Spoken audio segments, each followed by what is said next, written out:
«Папа, тебе здесь больше нечего делать». Эти слова младшего сына Михаила прозвучали оглушительно громко в застывшей тишине гостиной, разрезав воздух как лезвие. Они не вонзились, а медленно, с холодной неотвратимостью вошли в грудь, проворачиваясь и кроша все то, что еще оставалось внутри. Он произнес их так буднично, будто попросил стакан воды, и от этого становилось только страшнее. «Меня зовут Павел Геннадьевич Круглов. Мне 73 года, и я стою посреди дома, который построил своими руками 45 лет назад. Этот дом в спальном районе Нижнего Новгорода, на улице, которая тогда была пыльной окраиной, я возводил кирпич за кирпичом, смешивал раствор до кровавых мозолей на ладонях, пока они не задубели, не превратились в камень. Я строил его не для кого-то, а для своих. Для Марии, моей жены, и для детей, что должны были родиться в этих стенах. Но теперь я здесь один. И если вы дослушаете мою историю до конца, может быть, вы поймете, почему так важно ценить то, что у вас есть. Потому что то, что я вам расскажу, это не выдумка. Это моя жизнь, и она до сих пор болит. 6 месяцев назад, в одну промозглую мартовскую ночь, не стало моей Маши. 50 лет мы прожили душа в душу, и вот ее не стало. Она ушла тихо, во сне. Я, как обычно, проснулся на рассвете, повернулся, чтобы обнять ее, сказать «С добрым утром, родная». А она была холодной. Просто холодной. Ни единого шанса проститься, ни единой возможности в последний раз сказать, как сильно я ее люблю. С того дня дом опустел.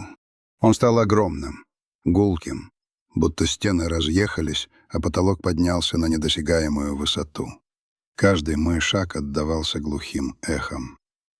Тишина давила, звенела в ушах, а по ночам, когда я садился в ее старое кресло, я клялся, что все еще чувствую тонкий аромат ее духов «Красная Москва», которые она так любила и покупала в универмаге.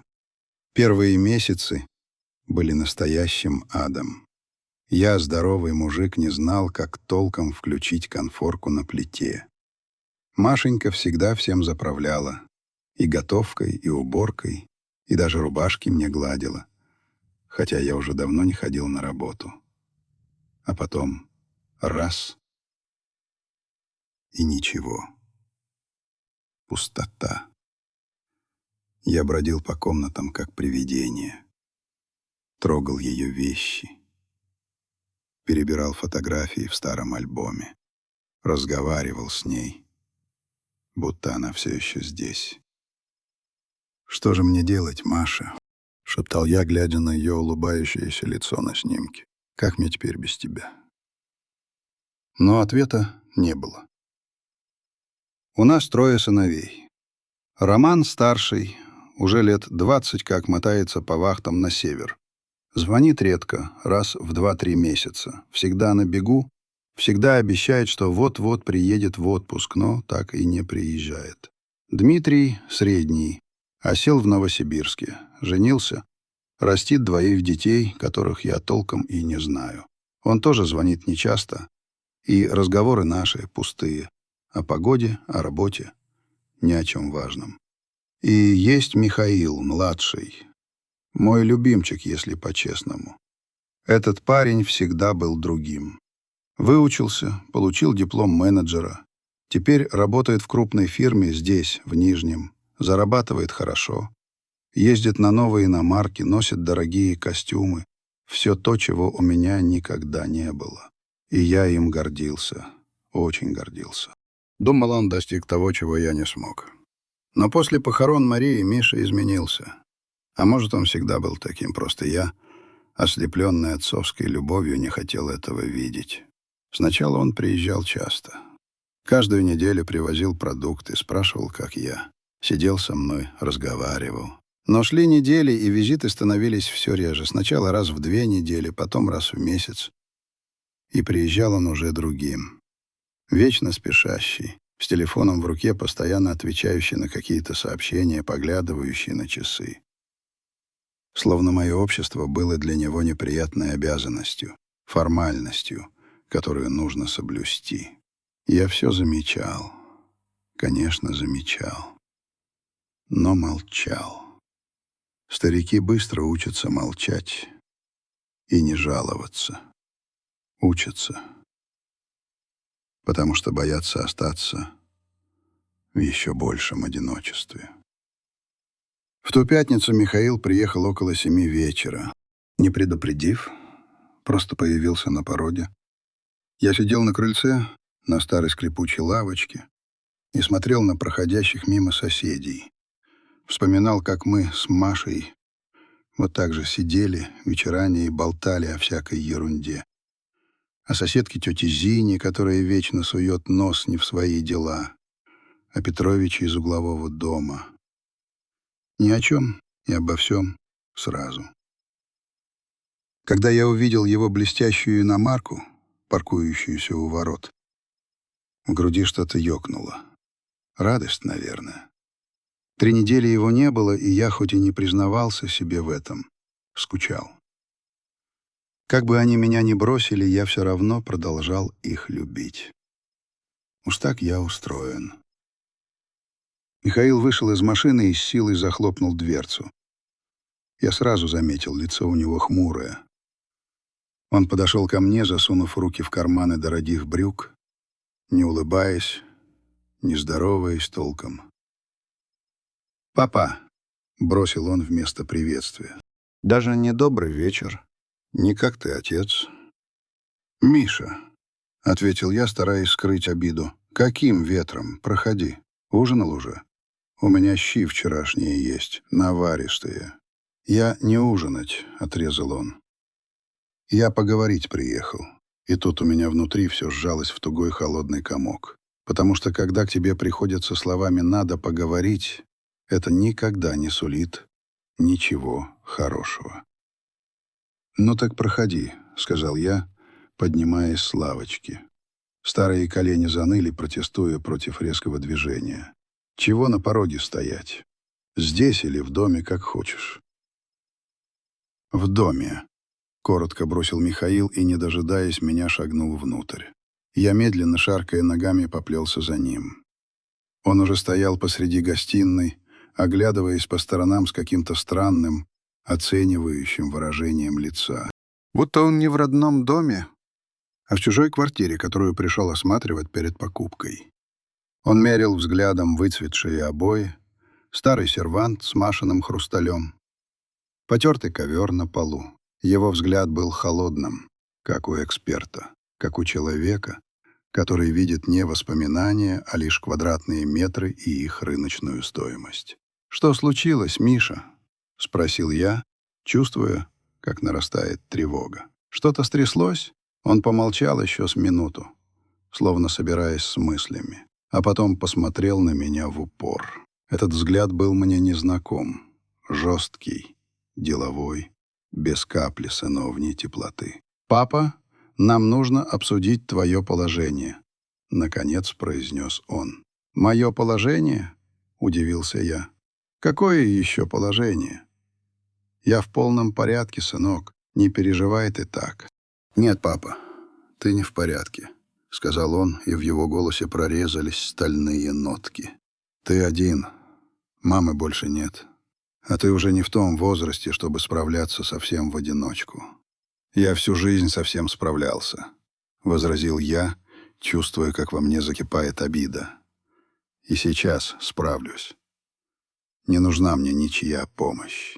«Нужна», — отрезал он. «Я уже все обдумал. Поговорил с Ромкой и Димкой, и мы все трое согласны. В этот момент у меня кровь застыла в жилах. Потому что когда 3 твоих сыновей, которые годами не могли договориться даже о том, когда приехать к родителям на праздник, вдруг оказываются согласны, это значит, что дело плохо. Очень плохо для отца. Согласны в чем?»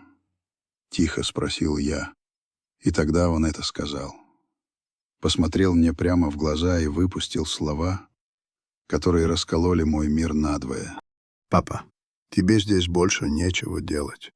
Я замолчал, потому что не понял. Или не захотел понять. «Что ты имеешь в виду?» — переспросил я, и голос мой дрогнул. «Ты не можешь больше жить здесь один», — пояснил он, уже не скрывая раздражения. «Это опасно. Ты старый. Случись что с тобой, упадешь, станет плохо, никто и не узнает. А мы не можем мотаться сюда каждый день, чтобы тебя проверять. Да вас никто и не просит». Вырвалось у меня резче, чем я хотел. «Вот именно поэтому, папа», — подхватил он. «Именно поэтому нужно искать другое решение». «Какое еще решение?» — спросил я, хотя уже догадывался, к чему он клонит. Но он не ответил. Просто стоял и смотрел на меня этим своим новым, чужим взглядом. Взглядом человека, для которого я перестал быть отцом и превратился в проблему. В досадную помеху, которую нужно устранить. «Мы еще поговорим об этом», — сказал он наконец. «Но ты пойми, это для твоего же блага». «Да что это? Что для моего блага?» — не выдержав, крикнул я. Кажется, я впервые за много лет повысил голос на кого-то из своих детей. Михаил отшатнулся, поправил дорогой пиджак и тяжело вздохнул, будто перед ним не отец, а капризный, неразумный ребенок. «Поговорим позже, папа», — повторил он. «А ты пока подумай. Подумай хорошенько, действительно ли ты хочешь оставаться здесь один, в этом разваливающемся доме без всякого присмотра». «Этот дом не разваливается», — отчеканил я.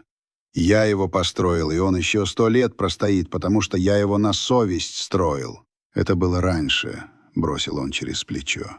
«А сейчас ты уже ничего не можешь». И он ушел. Просто развернулся и ушел. Не попрощавшись, не обняв, ничего. Я остался один посреди гостиной, и мне казалось, что пол уходит у меня из-под ног. Я знал, это только начало. Грядет что-то страшное, что-то, что изменит все. И я был прав. Всю ту ночь я не сомкнул глаз. Сидел в гостиной в Машином кресле, не включая света. Тени от уличного фонаря ползли по стенам, вырисовывая причудливые узоры. И я думал, вспоминал. Когда становишься старым, воспоминания — это единственное, что у тебя остается. Я вспомнил, как встретил Машу. Это было в 68-м, в парке на танцплощадке. Я тогда был молодой, 20-летний, работал на стройке. В один из выходных мы с ребятами пошли на танцы, и я увидел ее. Она стояла у буфета с подружками, пила лимонад.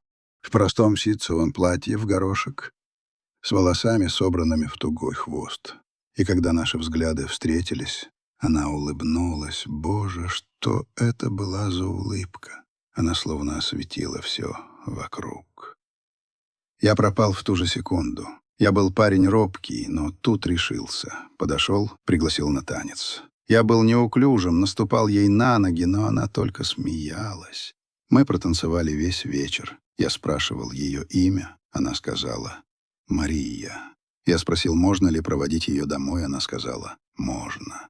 Мы шли по вечерним улицам, и я рассказывал ей о себе, о работе, о своих мечтах. «А ты чего хочешь от жизни?» — спросила она меня тогда. «Свой дом хочу», — ответил я, не задумываясь. «Такой, чтобы я сам его построил. Для своей семьи, для детей. А дети у тебя уже есть?» — лукаво улыбнулась она. «Пока нет», — сказал я. «Но будут, когда я найду ту самую женщину». Она снова рассмеялась, и я понял. Вот она, та самая.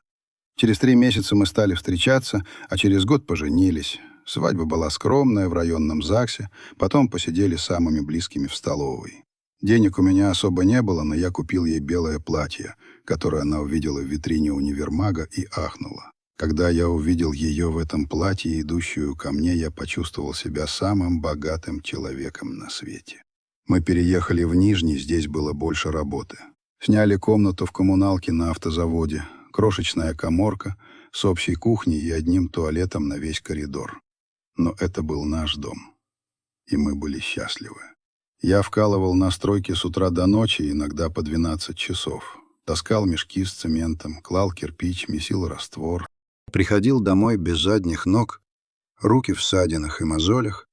Но Маша всегда ждала меня с горячим ужином и своей лучезарной улыбкой. И это давало мне силы. «Вот увидишь, Маша, у нас будет свой дом», — говорил я ей вечерами. «Я тебе обещаю». «У нас уже есть дом, Паша», — отвечала она. «Где мы вместе, там и дом». Но я хотел большего. Хотел дать ей то, чего она заслуживала. 5 лет мы копили, каждый рубль, каждую копейку откладывали. Не ходили в кино, не покупали новой одежды. Все на дом, на мечту, которую я носил в себе с самой юности. И вот в 73-м году мы его купили. Участок. Здесь же, в этом районе, который тогда был не престижным пригородом, а настоящей деревней. Пустырь, заросший бурьяном, который продавал какой-то мужик, уезжавший на север. Участок был небольшой, но нам хватало. Он был наш. «Мы правда построим здесь дом?» — спросила Маша, когда мы получили на руки документы. Ее глаза сияли. «Правда», — ответил я и обнял ее. «И я построю его сам, для тебя». И я начал строить. После работы по вечерам я мчался сюда. Все выходные от зари до зари я проводил на этом участке. Копал фундамент, месил бетон, клал кирпич за кирпичом. Это была каторжная работа. Руки гудели, спина ломилась, но я был одержим. Мария помогала мне. Она приезжала после своей смены в столовой, привозила в бидоне горячий суп и компот, подавала мне инструменты, убирала строительный мусор. Просто сидела рядом на досках, пока палящее солнце стояло в зените. «Иди в тень, Машенька», — говорил я ей, — «сгоришь ведь». «Где ты, там и я», — отвечала она просто. Так прошло 2 года. 2 года пота, крови и цементной пыли. 2 года, за которые на пустыре вырос дом. Наш дом. Я помню тот день, когда мы закончили крышу. Я закрепил последний лист шифера, спустился вниз, и мы просто стояли и смотрели на него. А потом обнялись и заплакали. Оба. От счастья и от усталости. Мы сделали это, у нас был свой дом. Мы переехали в одно из воскресений. Мебели у нас толком не было, старый матрас, кухонный стол и 2 табуретки. Но это был наш дворец. Наш собственный мир. И в этом мире родились наши сыновья. Сначала Ромка в 76-м, потом через 2 года Димка, и последним, в 82-м, появился на свет Мишенька. 3 моих богатыря. Смысл всей моей жизни. Мы растили их как могли. Я продолжал вкалывать на стройке. Маша, чтобы помочь с деньгами, начала по утрам продавать на рынке пирожки, которые пекла по ночам. Мальчишки росли в этом доме. Носились по двору, который я засадил яблонями. Играли на улице, дрались, как все братья, и тут же мирились. Я смотрел на них и думал, что вся моя тяжелая жизнь, все мои мозоли и бессонные ночи, все это было не зря. Я дал им всем образование. Рвал жилы, брал подработки, иногда сам не доедал, чтобы они были сыты и одеты. Роман окончил техникум, прежде чем уехать на север. Дмитрий получил диплом инженера. А Михаил, Миша, пошел дальше всех. Он поступил в университет, окончил его и стал настоящим специалистом. Гордость семьи. «Смотри, чего ты добился, Паша», — говорила мне Маша, когда Миша принес домой диплом. «Твой сын — человек с высшим образованием». «Это мы добились, Маша», — отвечал я. «Без тебя я бы ничего не смог». И это была чистая правда. Маша была стержнем, на котором держалась вся наша семья. Она была той тихой силой, что скрепляла нас всех. Она никогда не жаловалась, даже когда было совсем туго, когда не хватало денег, когда жизнь испытывала нас на прочность. Когда мальчишки выросли и разъехались, мы остались вдвоем. Сначала уехал Ромка в поисках длинного рубля. Потом женился Дима и перебрался в Новосибирск. Миша остался в Нижнем, но мы его почти не видели. Вечно занят, вечно на работе. «Разлетелись птенцы», — сказала как-то вечером Маша, когда мы сидели на крыльце. «Такова жизнь», — ответил я. «Дети вырастают и улетают из гнезда. Но на душе все равно тоскливо», — призналась она. «Будто мы им больше не нужны». «Мы свой долг выполнили», — сказал я. «Вырастили, выучили. Теперь их черед строить свою жизнь». «Ты прав», — вздохнула она, — «но все равно тоскливо». И она была права. Было тоскливо. Но мы были вдвоем, и этого было достаточно. До того проклятого марта. До того дня, когда я проснулся, а ее больше не было. И мой мир рухнул. Сыновья приехали на похороны, все трое. Роман прилетел с севера. Дима приехал с семьей. Миша был здесь, но все время с телефоном в руке, решая какие-то рабочие вопросы, даже у гроба матери. А после похорон они все уехали. И я остался один. Один в этом огромном доме, который я построил для своей семьи. Один со своими воспоминаниями, один со своей болью. И вот теперь Михаил, мой младший, моя гордость, пришел сказать мне, что мне здесь больше нечего делать. В моем собственном доме. В единственном месте на земле, где я все еще чувствовал присутствие Маши. Воспоминания оборвались. Вторник. Михаил приехал снова. В этот раз он был в другом костюме, но с тем же холодным выражением лица и с коричневой папкой в руках. От одного вида этой папки у меня засосало под ложечкой. «Что это?» — спросил я, когда он, не разуваясь, прошел в гостиную. «Сядь, папа», — сказал он. «Разговор будет серьезный». Я сел в свое кресло. То, что стояло напротив дивана. Кресло, из которого мы с Машей смотрели телевизор. Он открыл папку и достал оттуда несколько бумаг. «Смотри, папа», — начал он. «Я понимаю, что в пятницу ты рассердился, но ты должен понять и нас». «Что я должен понять?» «То, что мы не можем смотреть, как ты здесь один. Я говорил с врачом, с гериатром. Он сказал, что в твоем возрасте жить одному рискованно. Ты можешь упасть.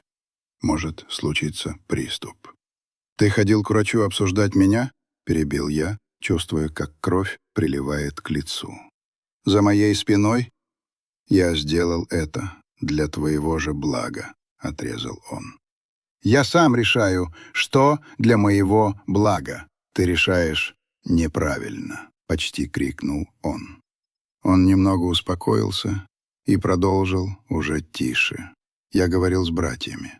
Мы все согласны, что для тебя будет лучше, если ты переедешь в место, где о тебе будут заботиться.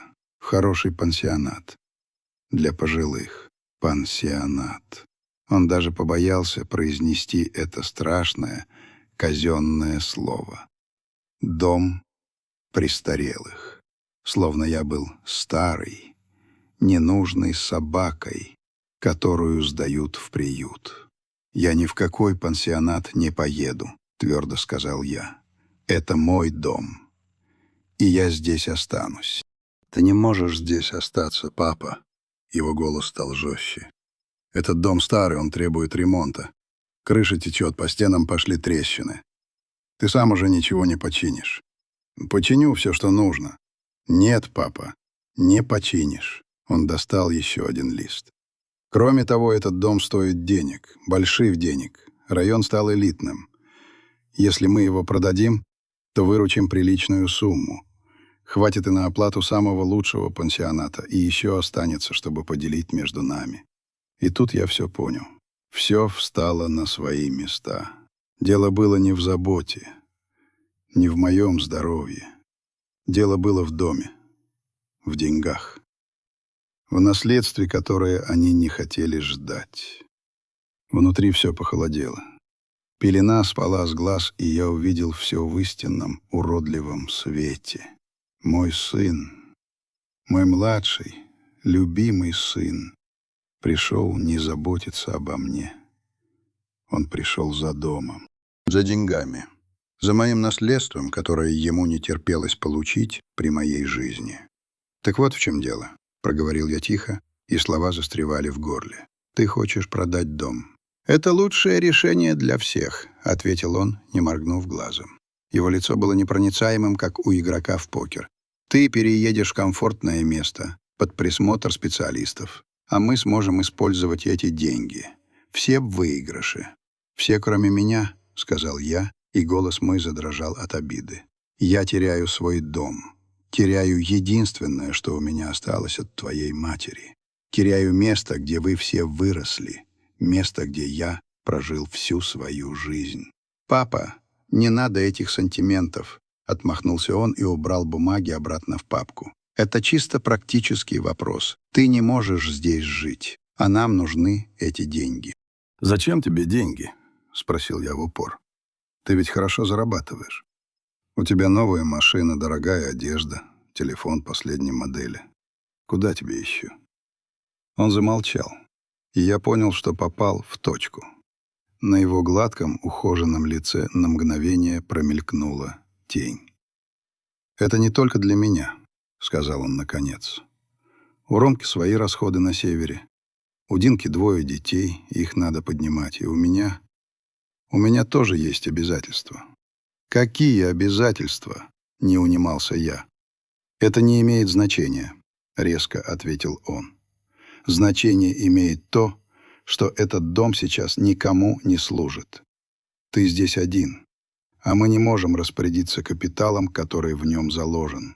Это бессмысленно.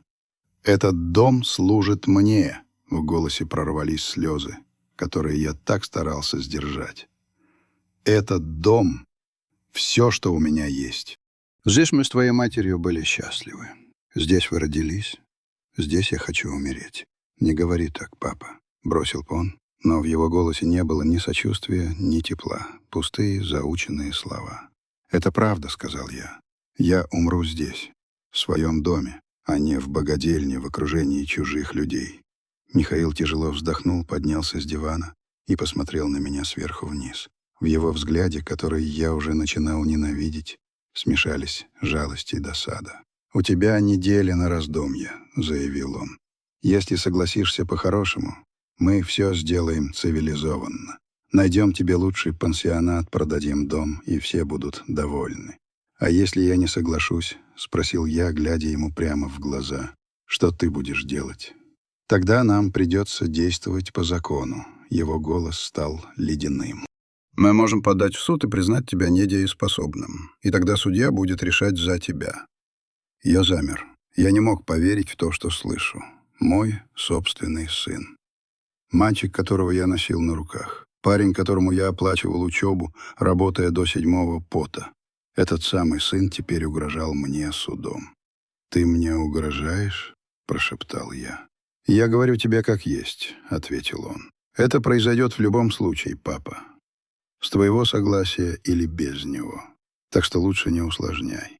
Он снова развернулся и ушел, оставив меня одного. Я сидел в кресле, и мне казалось, что стены дома давят на меня. Это было предательство. Удар в спину от самого родного человека. Но я не собирался сдаваться. Этот дом был мой. Я построил его своими руками, своим потом, и никто, даже мой собственный сын, не отнимет его у меня. Следующие дни были самыми тяжелыми в моей жизни. Даже тяжелее, чем дни после похорон Маши. Потому что ее смерть была волей Божьей, естественным ходом вещей, а это было предательство. И оно болело сильнее любой смерти.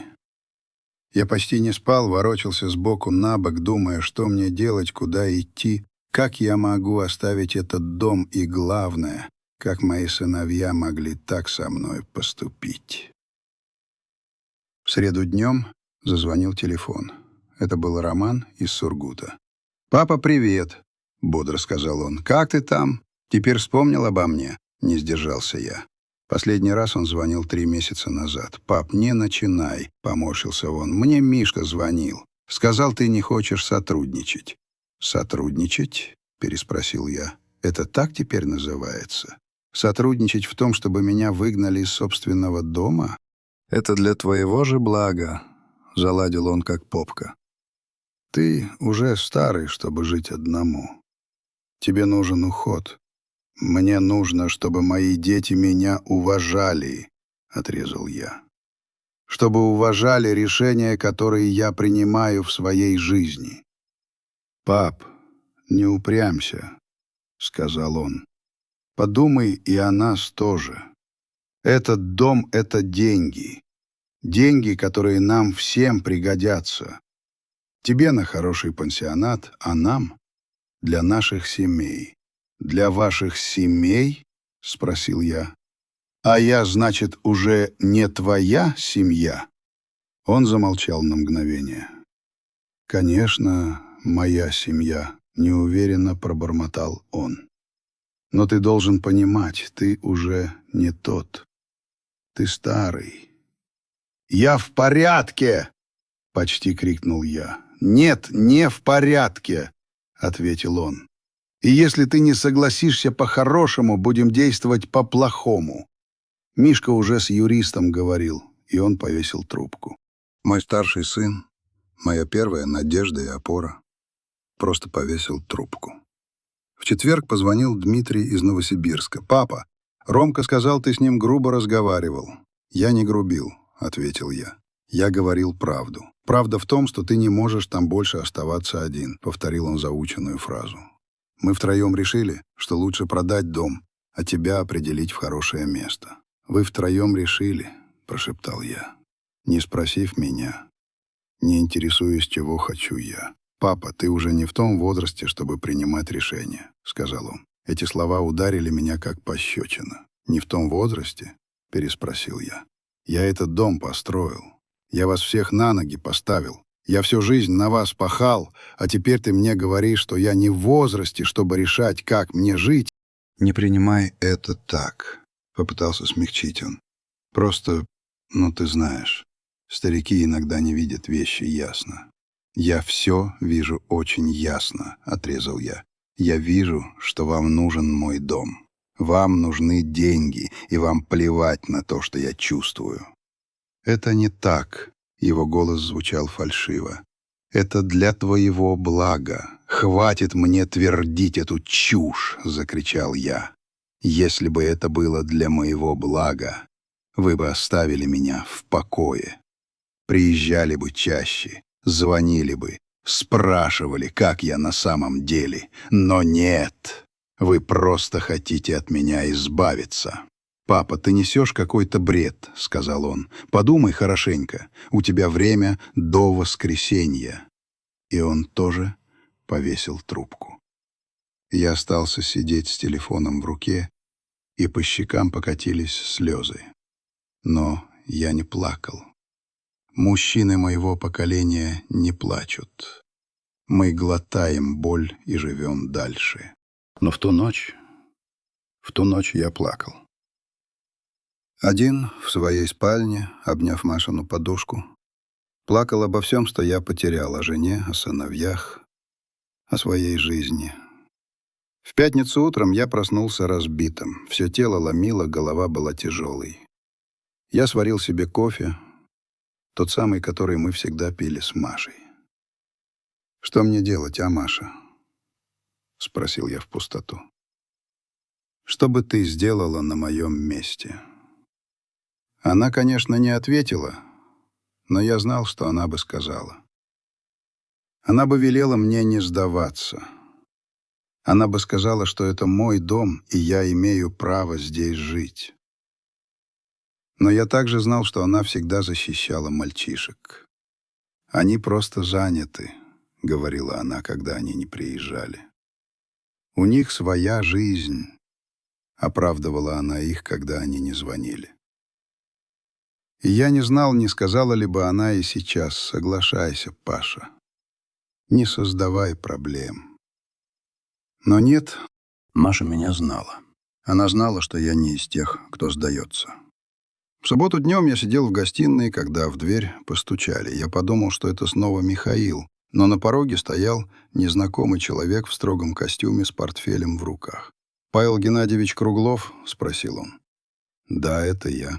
«Вам пакет», — сказал он и протянул мне большой конверт. «Что это?» «Судебное уведомление», — буднично сообщил он. «Ваш сын Михаил Павлович инициировал процесс о признании вас недееспособным. Вам надлежит явиться в суд в следующий вторник». И он ушел. Я остался стоять на пороге с этим конвертом в руках. Я вскрыл его и начал читать. И хотя я не понимал всех этих юридических терминов, суть я уловил. Михаил подал на меня в суд. Мой собственный сын тащил меня в суд, чтобы отобрать у меня дом, чтобы лишить меня свободы. И я стоял, чувствуя, как земля уходит из-под ног. В воскресенье я проснулся очень рано, часов в 5 утра. Сна не было ни в одном глазу. Всю ночь я проворочился, глядя в потолок, а перед глазами стояли строчки из этой проклятой повестки. Инициировал процесс. Признание недееспособным. Сухие бездушные слова, за которыми скрывалось чудовищное предательство. Когда за окном забрезжил серый безрадостный рассвет, я встал и пошел бродить по дому. Я прикасался к стенам, гладил их шершавую поверхность, словно прощаясь. Эти стены я возводил 45 лет назад. В каждом кирпиче была капля моего пота, в каждом сантиметре час моей жизни. Я помнил, как Машенька приносила мне квас в знойный летний день, когда я заливал фундамент. Помнил, как мальчишки, еще совсем маленькие, играли в прятки среди строительных лесов. Помнил, как мы все вместе были здесь счастливы. «Не отдам», — прошептал я в пустоту. «Ни за что не отдам». Но в глубине души я понимал, что проиграл. У меня не было денег на адвоката. Не было никого, кто мог бы мне помочь. Я был один против своих сыновей, а на их стороне были деньги, юристы и время. У меня же была только правда. Но правда, как известно, в судах не всегда побеждает. Я сварил себе кофе и вышел на крыльцо. Улица еще спала, погруженная в утреннюю тишину. Я сидел, пил свой горький кофе и чувствовал, что это, возможно, одни из последних моих дней в этом доме. Я знал, что если во вторник я пойду в этот суд, я, скорее всего, проиграю. Таков закон жизни. Он всегда на стороне тех, у кого есть деньги и связи. А у меня не было ни того, ни другого. Около 9 утра я услышал знакомый звук мотора. Это был Михаил. Кровь закипела в жилах. Этот ирод снова приехал меня терзать, давить, продолжать свой спектакль о сыновней заботе. Он вышел из машины. Сегодня он был в джинсах и футболке, но лицо у него было все то же. Уверенное, хозяйское. Лицо человека, который уже все для себя решил и считает себя победителем. «Доброе утро, папа», — сказал он, подходя к крыльцу. «Чего тебе?» — спросил я, даже не поздоровавшись. «Приехал узнать, не надумал ли ты», — сказал он и без приглашения сел на лавочку рядом. «Еще есть время все решить, по-хорошему». «Мне пришла повестка», — сказал я, глядя ему в глаза. «Я знаю, что ты подал на меня в суд. Что хочешь признать меня сумасшедшим, чтобы отобрать дом. Я не признаю тебя сумасшедшим», — поправил он. «Это процедура такая, чтобы доказать, что ты не можешь о себе заботиться». «Я прекрасно о себе забочусь», — отрезал я. «Это ты хочешь ограбить меня, используя закон. Я не граблю тебя», — повысил он голос. «Я тебе помогаю, но ты этого не видишь. Единственное, что я вижу, это неблагодарного сына», — сказал я. «Сына, которому я отдал все, а он в ответ хочет забрать у меня последнее». «Ты не все мне отдал», — огрызнулся он. «Ты делал то, что должен был делать любой отец. И я за это благодарен. Но это не значит, что ты должен доживать свой век один, в развалюхе, ожидая смерти. Это развалюха. Мой дом», — крикнул я. «Если мне суждено умереть, я умру здесь, в своем доме, а не в твоем хваленом пансионате». Михаил замолчал. Он посмотрел на меня своими чужими глазами, а потом вздохнул. «Хорошо», — сказал он. «Как хочешь. Увидимся в суде. Но предупреждаю, я выиграю. У меня есть заключение врача, есть фотографии дома, у меня есть все, чтобы судья признал, что ты не можешь жить один». «Делай, что хочешь», — сказал я, — «но я не сдамся». «Посмотрим», — бросил он и встал. «До вторника».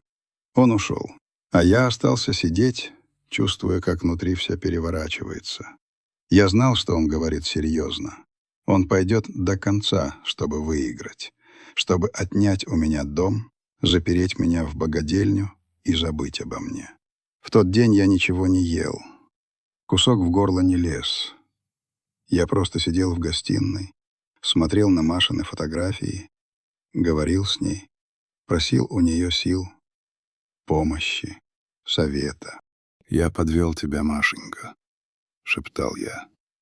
«Я не смог воспитать наших сыновей. Я вырастил эгоистов, волчат, которые готовы разорвать родного отца.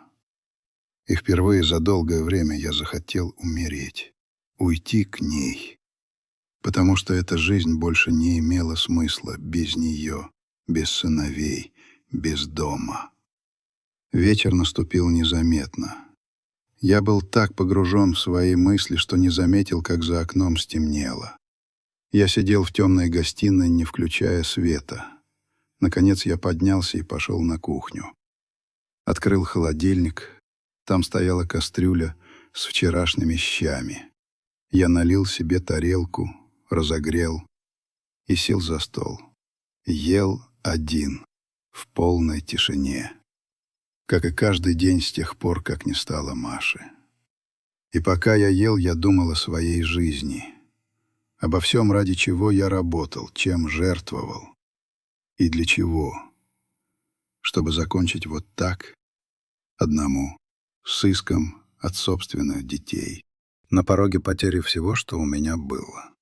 Я вымыл тарелку, выключил свет на кухне и пошел в спальню. Лег на свою половину кровати. Другая половина так и оставалась Машиной. Я не мог на ней спать. Это было ее место.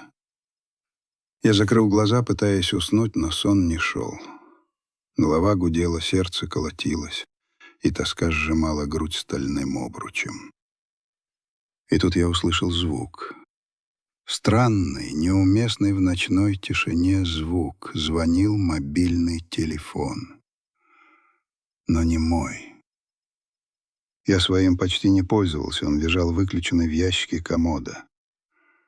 Этот звук, назойливый, пронзительный, доносился из гостиной. Я медленно встал с кровати и вышел из комнаты. В доме было темно. Только тусклый свет уличного фонаря пробивался сквозь занавески. И там, на диване, светился и вибрировал мобильный телефон. Телефон Михаила. Он, видимо, забыл его, когда приезжал утром. Я подошел ближе, и когда я увидел, что написано на экране, у меня кровь застыла в жилах. Имя, которое там светилось, не могло там быть. Мама. И под именем фотография Маши. Молодой, улыбающийся, в том самом ситцевом платье в горошек. Телефон продолжал звонить. Я замер, глядя на светящийся экран, глядя на это невозможное имя — мама. Моя Маша, которая уже 6 месяцев лежала в земле. Звонит на телефон моего сына в 2 часа ночи. Сердце заколотилось, как бешеное, руки задрожали, а телефон все звонил и звонил, словно звал меня, словно умолял ответить. «Этого не может быть», — прошептал я. «Этого не может быть». Но вот он, экран, светится в темноте. Фотография, имя. Я медленно, как во сне, протянул дрожащую руку и взял телефон. Он был теплым. И на экране горели 2 слова. «Мама», «Мария». А под ними зеленая кнопка ответа. «Это сон», — подумал я. Или я сошел с ума. Но телефон в руке был настоящим, и он продолжал звонить. Я должен был решить, ответить или нет, узнать, что это за дьявольщина, или остаться в неведении до конца своих дней. Я глубоко вздохнул, провел пальцем по зеленой кнопке и поднес телефон к уху. «Алло», — сказал я, и голос мой сорвался. На том конце провода было молчание. Но это было не пустое молчание. Это было молчание, полное чьего-то присутствия. Как будто кто-то там был, дышал, но молчал. «Кто это?» — спросил я. «Кто говорит?» И тогда я услышал голос. Искаженный, механический, будто пропущенный через компьютер.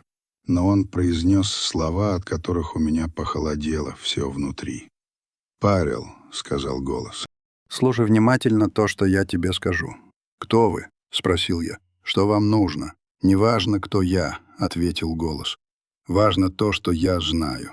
Я знаю все, Павел. Знаю, что делает твой сын. Знаю, почему ему нужен твой дом. И знаю, что он скрывает».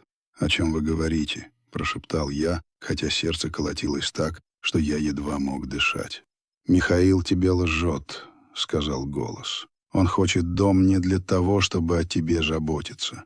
Ему нужны деньги совсем по другой причине. Причине, о которой не знаешь ни ты, ни кто-либо еще». «По какой причине?» «Он в долгах», — ответил голос. «В огромных долгах. Он должен деньги очень опасным людям, и ему нужно продать твой дом, чтобы расплатиться. Поэтому он так торопится. Поэтому он подал в суд. Потому что если он не заплатит в ближайшее время, его убьют». Я молчал, пытаясь переварить услышанное. «Михаил в долгах. У бандитов. Не может быть. Он же успешный менеджер. Стабильная работа. Хорошая зарплата». «Я вам не верю», — сказал я голосу. «Кто вы? Зачем вы мне это говорите?» «Потому что кто-то должен сказать тебе правду», — ответил голос. «И потому что Маша меня попросила». «Маша?» — переспросил я, и голос мой снова сорвался. «При чем здесь Маша? Она знала», — сказал голос. «Перед смертью она узнала, что Миша в беде. Она хотела тебе рассказать, но не успела». «Вы лжете!» — крикнул я. «Маша никогда ничего от меня не скрывала». «Ты уверен?» — спросил голос. «Проверь ее старую шкатулку, ту, что в комоде в нижнем ящике. Она оставила там кое-что для тебя, то, что все объяснит». «Да кто вы, черт возьми!» — закричал я. «Зачем вы это делаете?» «Потому что это твой последний шанс спасти то, что принадлежит тебе», — сказал голос. «Иди к комоду, прочитай то, что оставила Маша. И тогда ты будешь знать, что делать». И звонок оборвался. Я остался стоять посреди темной гостиной с телефоном в руке, дрожа всем телом. Я не понимал, что только что произошло. Кто был этот человек? Откуда он все знает? Про Михаила, про Машу? И почему он звонил с телефона моего сына, используя имя моей покойной жены? Я положил телефон на диван и медленно, как лунатик, побрел в спальню. Включил свет и уставился на старый комод. На тот самый комод, где в нижнем ящике Маша хранила свои самые дорогие вещи. Я стоял посреди спальни, и сердце колотилось где-то в горле. Комод. Старый, еще советский, полированный комод, который мы покупали с Машей по большому блату. Я подошел к нему, и пальцы сами легли на холодную ручку нижнего ящика. Он открылся с тихим жалобным скрипом. Внутри пахло Машей, смесью нафталина, засушенной лаванды и ее духов. Здесь она хранила свое приданное. Детские фотографии сыновей, наши свадебные снимки, мои письма из армии, какие-то памятные безделушки. И там, в самом углу, под стопкой пожелтевших открыток, лежала она. Небольшая деревянная шкатулка, которую я сам вырезал для нее много лет назад. Я достал ее. Руки дрожали так, что я едва мог удержать ее. Я открыл крышку. Внутри, на бархатной подкладке, лежало несколько сложенных в четверо листков из школьной тетради, исписанных знакомым, немного наклоненным почерком Маши. И рядом несколько банковских квитанций. Я сел на край кровати и развернул первый листок. «Пашенька, родной мой, если ты это читаешь, значит, меня уже нет. И значит, случилось то, чего я боялась больше всего. Прости меня, что не рассказала тебе раньше. Не хотела тебя тревожить, вся надеялась, что обойдется. Но, видно, не обошлось». Я перевернул страницу. С полгода назад Миша наш стал какой-то странный, дерганный, бледный. Я сначала думала, на работе устает. А потом он пришел ко мне и во всем признался.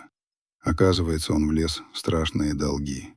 Взял кредит в банке на открытие какого-то своего дела, но прогорел.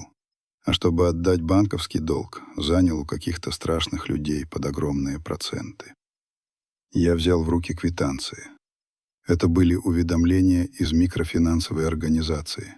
Сумма долга была астрономической, с чудовищными, немыслимыми процентами, которые росли с каждым днем. Эти люди, Паша, они ему угрожают, звонят, требуют деньги. Миша боится. Он сказал, что если не найдет деньги в ближайшее время, они с ним расправятся. Я отдала ему все, что у нас было, все наши сбережения, что мы на похороны откладывали. Но этого оказалось мало, капля в море. И тогда он сказал про дом.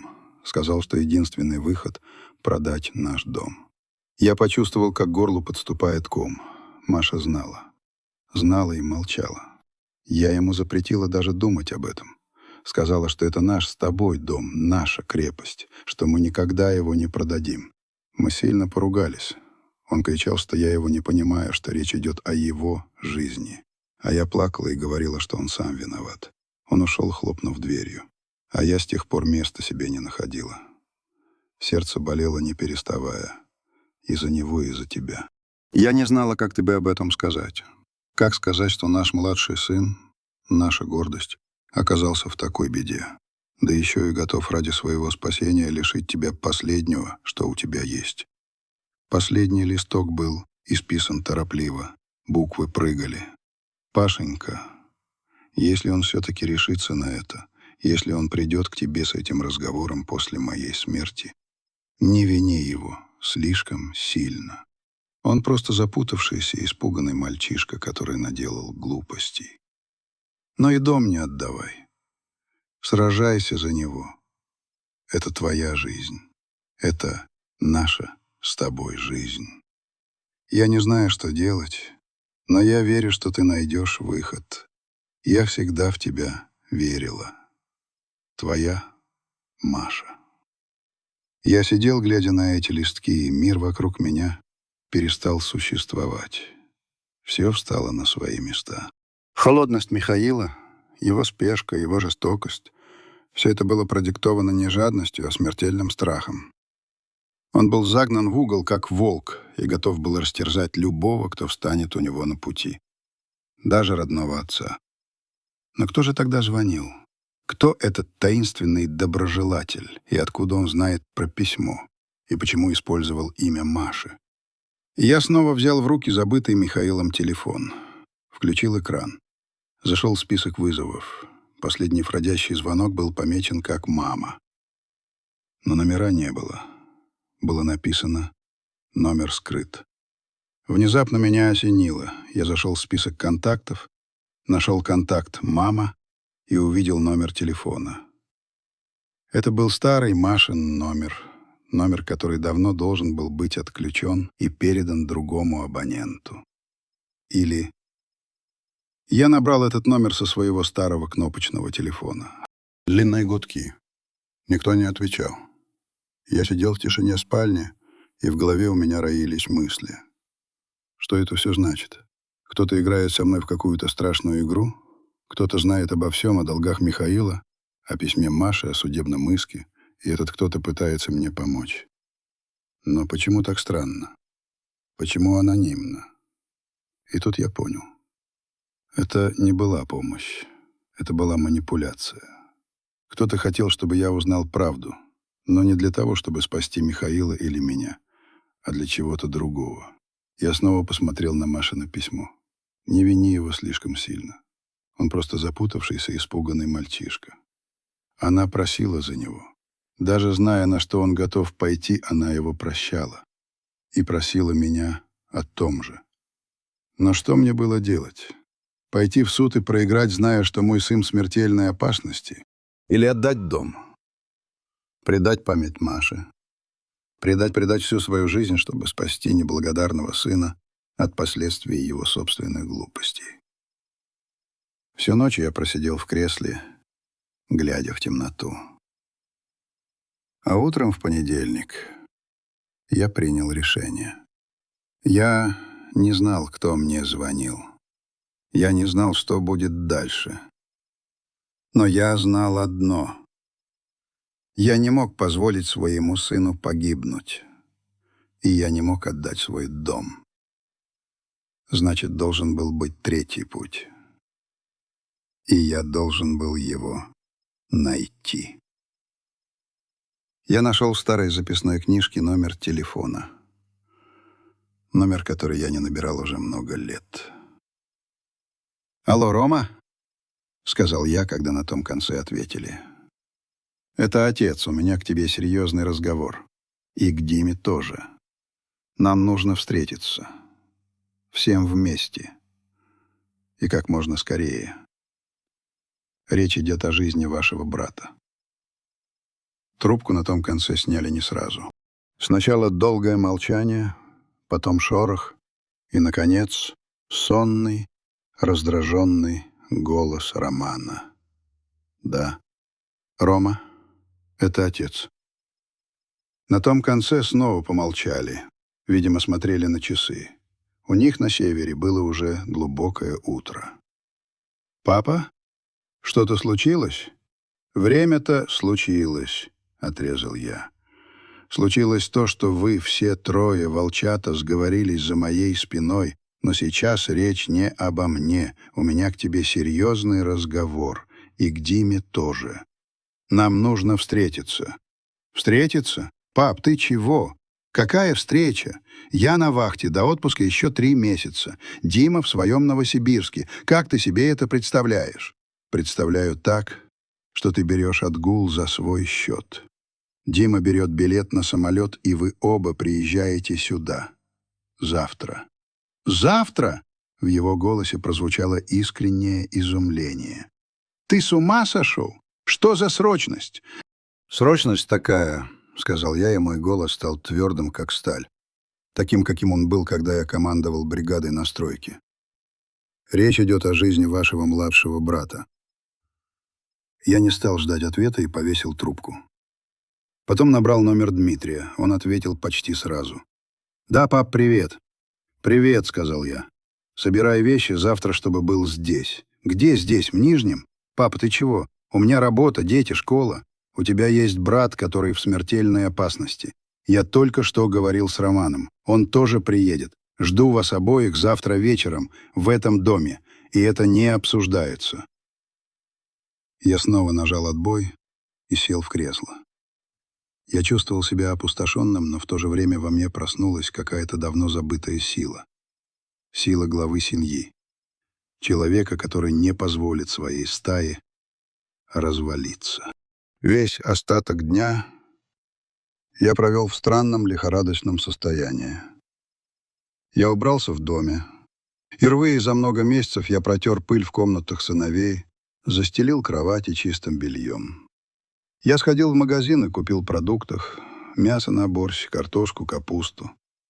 Я решил сварить тот самый борщ, который так любили мальчишки, когда были маленькими.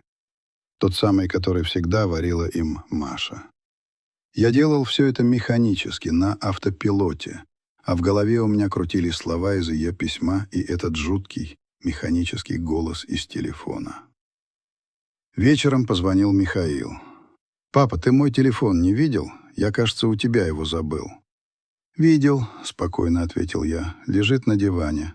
Я сейчас заеду, заберу». «Не надо», — сказал я. «Завтра заберешь. У нас будет семейный совет. Твои братья приезжают». На том конце провода повисла тишина. «Зачем?» — наконец спросил он. Голос у него был напряженный. «Поговорить», — ответил я. «Обо всем. О доме. О твоих долгах». «О каких долгах?» — слишком быстро спросил он. «О тех, из-за которых ты готов родного отца в могилу свести», — сказал я и повесил трубку. Я знал, что этой ночью он не уснет. И это было хорошо. На следующий день, во вторник, я никуда не пошел. Я знал, что в суде меня ждут. Но теперь это было неважно. Теперь у меня был свой суд, семейный. Роман прилетел первым, днем. Он выглядел уставшим и постаревшим. Лицо обветренное в глубоких морщинах.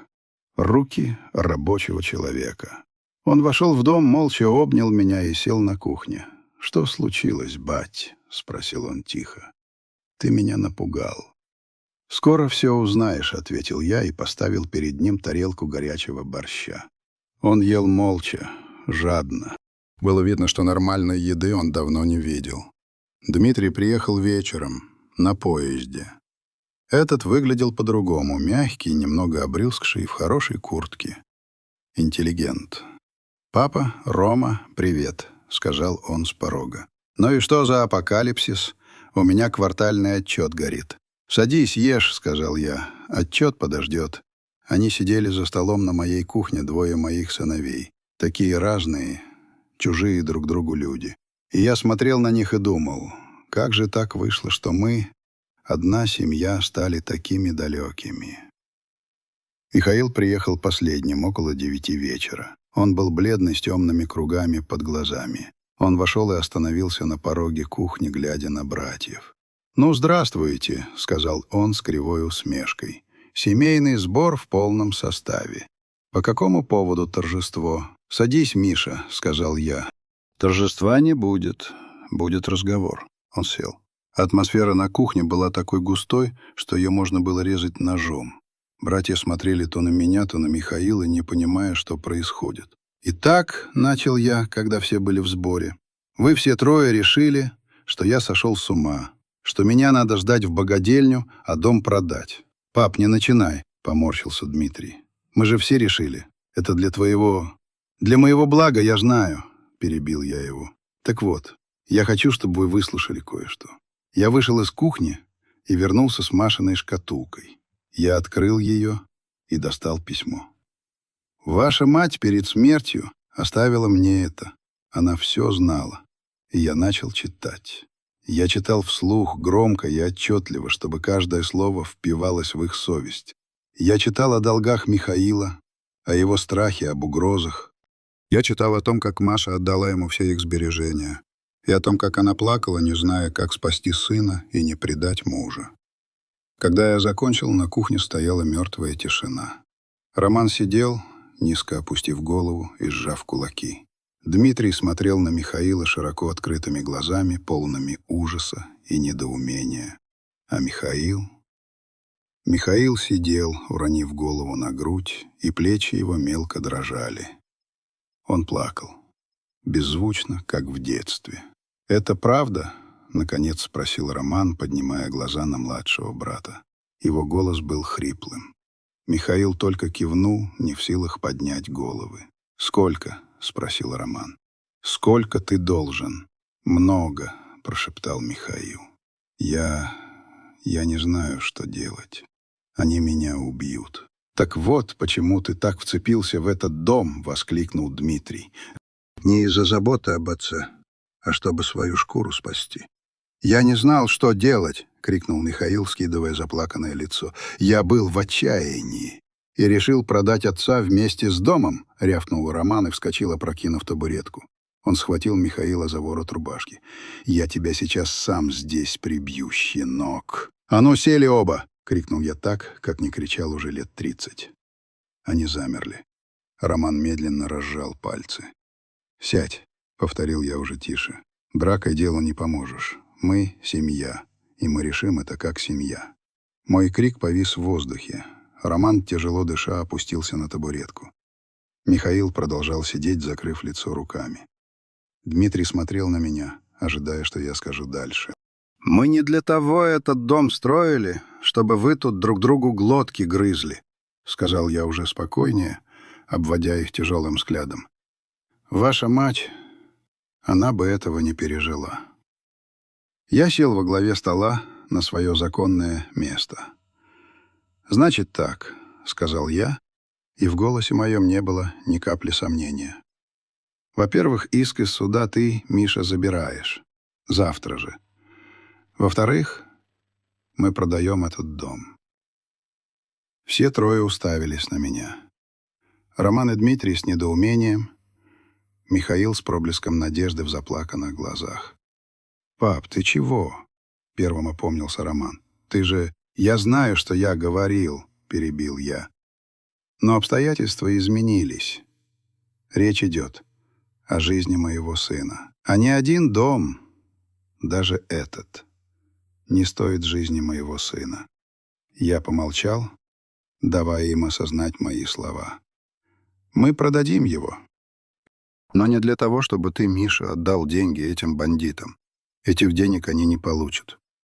Ни копейки. Но, папа, они же...» — начал было Михаил. «Молчи!» — прикрикнул я. «Ты свое слово уже сказал. Теперь слушай. Мы продадим дом, и на эти деньги купим 3 квартиры. Однокомнатную мне, где-нибудь здесь, в этом же районе, чтобы я мог ходить на могилу к вашей матери. И по однокомнатной вам, Роман и Дмитрий». «Нам-то зачем?» — удивился старший. «У нас есть где жить». «Теперь будет еще где», — твердо сказал я. «Это будет ваша доля, ваше наследство, чтобы ни у кого из вас больше не было соблазна смотреть на чужое. А ты, Миша, — я посмотрел ему прямо в глаза, — ты не получишь ничего». «Но, папа, — взмолился он, — как же долг? А с долгом мы разберемся по-другому», — сказал я. «Мы, Кругловы, не платим бандитам. Мы с ними разбираемся». На следующий день я, впервые за много лет, надел свой старый пиджак с орденскими планками. Афган, Чечня. Я не любил об этом вспоминать, но сейчас был тот самый случай. Я позвонил по номеру, который, как мне казалось, я давно забыл. «Здорово, мужики», — сказал я в трубку. «Это Круглов. Помощь нужна». Мы встретились с его кредиторами в тот же вечер. Их было 3, молодые, наглые, в спортивных костюмах. Они приехали на дорогой тонированной машине и смотрели на меня свысока. А со мной были 2 моих старых боевых товарищей. Седые, немолодые, но с такой сталью во взгляде, что молодые сразу как-то сникли. Разговор был короткий. Я показал им расписки. Потом показал диктофонную запись, на которой их коллеги угрожали моему сыну. Потом объяснил, куда именно я отправлю эту запись, если они не утихомирятся, и что с ними будет потом. Я говорил спокойно, без угроз, но они все поняли. Они убрались, поджав хвосты, и я знал, что больше они не появятся. Вечером мы снова сидели на кухне, все вместе. Братья впервые за много лет разговаривали друг с другом. Не о погоде, а по-настоящему. Они вспоминали детство, Машу, какие-то смешные случаи. Атмосфера была тяжелая, но в ней было что-то новое, что-то настоящее.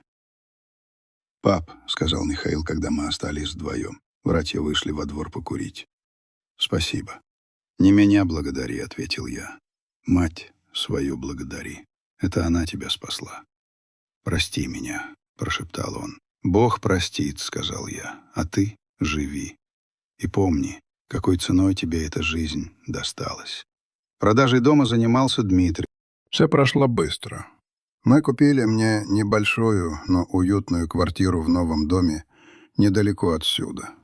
Братья от своих долей отказались. «Это твое, бать», — сказал Роман. «Ты заработал. Мы лучше тебе помогать будем», — добавил Дмитрий. «Деньгами. И не только». Они уехали, а я начал паковать вещи. Это было самое трудное. Каждая книга, каждая фотография, каждая чашка. Все было пропитано воспоминаниями. Я ходил по пустым комнатам, и эхо отвечало на мои шаги. Дом, который я построил. Дом, в котором я был счастлив. Я оставлял его, Но я не чувствовал себя проигравшим. Я спас своего сына. Я снова собрал свою семью. Наверное, Маша была бы мной довольна.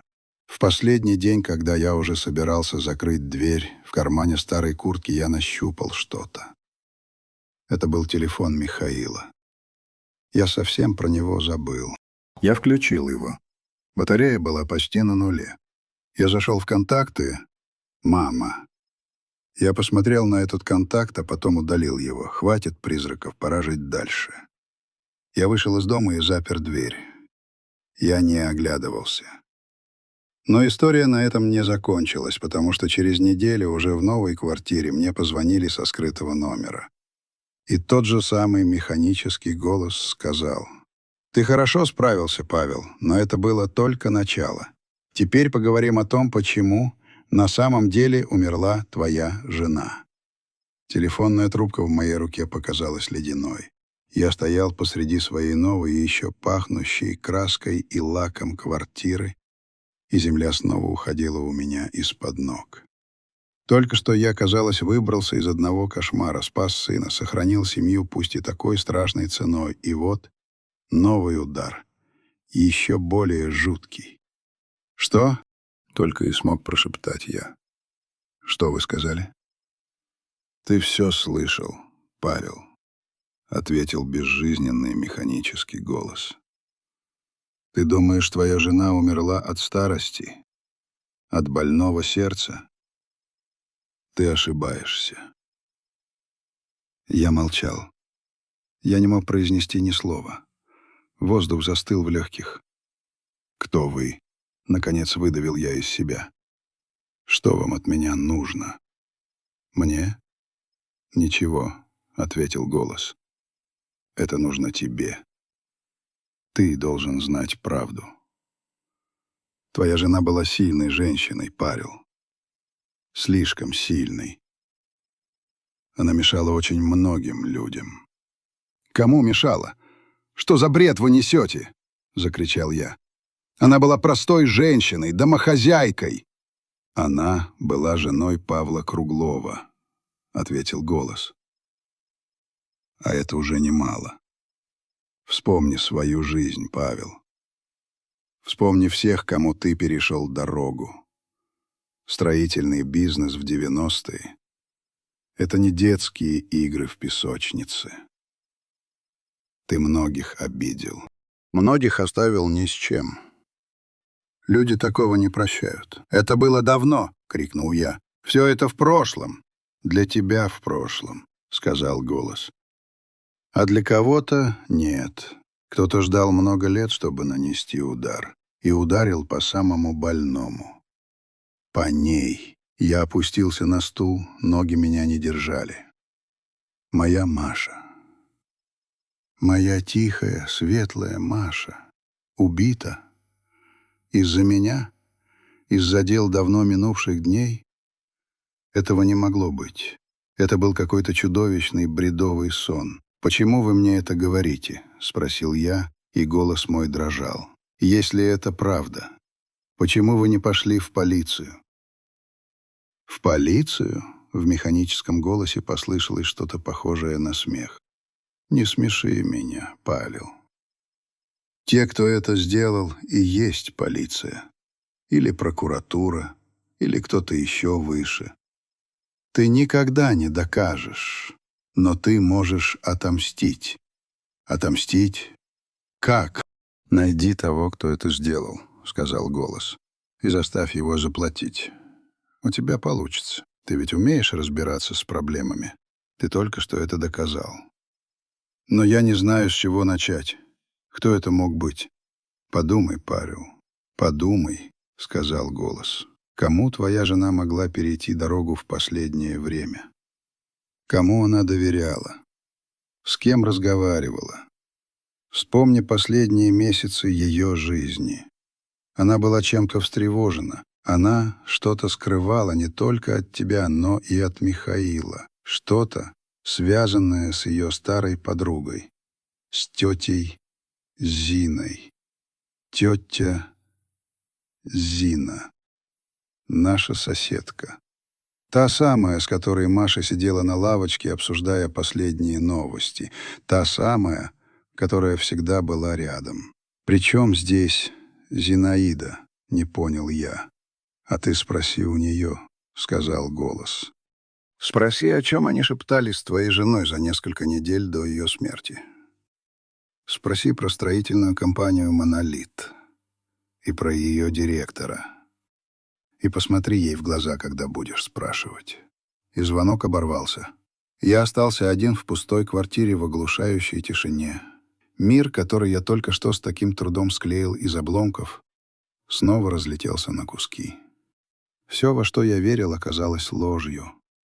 Смерть Маши — не трагическая случайность, а чей-то злой умысел. Моя спокойная старость — незаслуженный отдых, а лишь затишье перед новой бурей. Я посмотрел в окно. Внизу, во дворе, играли дети. Жизнь шла своим чередом. Но моя жизнь в этот момент остановилась и повернула вспять. Туда, в прошлое, в темные лихие 90-е. Я действительно многих обидел тогда.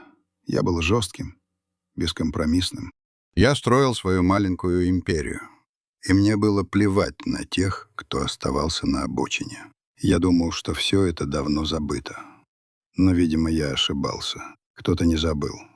Кто-то затаил обиду и ждал 20 лет, чтобы нанести ответный удар. И этот кто-то был рядом. Совсем рядом. Может быть, это был один из тех, с кем я тогда воевал за подряды. Может быть, кто-то, кого я выгнал с работы. А может, я снова подумал о таинственном звонке. Кто этот человек? Почему он помогает мне? Или это не помощь, а изощренная месть? Может, он хочет, чтобы я сам, своими руками, разрушил остатки своей жизни в поисках призраков прошлого? Но слова о тете Зине и компании «Монолит» не выходили у меня из головы. «Монолит». Эту компанию возглавлял мой старый враг. Человек, с которым мы когда-то не поделили очень крупный объект.